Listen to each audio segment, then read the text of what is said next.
Hello అండి, ఒక పెద్ద గ్లాసు గోధుమ పిండి, చిన్న గిలాసడంతా చక్కెర వేసి బాగా కలుపుతాను. మా చిన్నోనికైతే గోధుమ పిండి బజ్జీలు కావన్నట.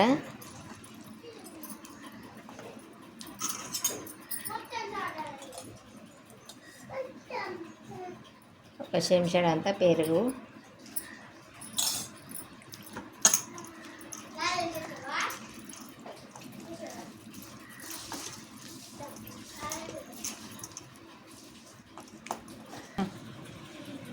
ఇట్లా కలిపి ఒక అరగంట నానబెట్టుకుందాం.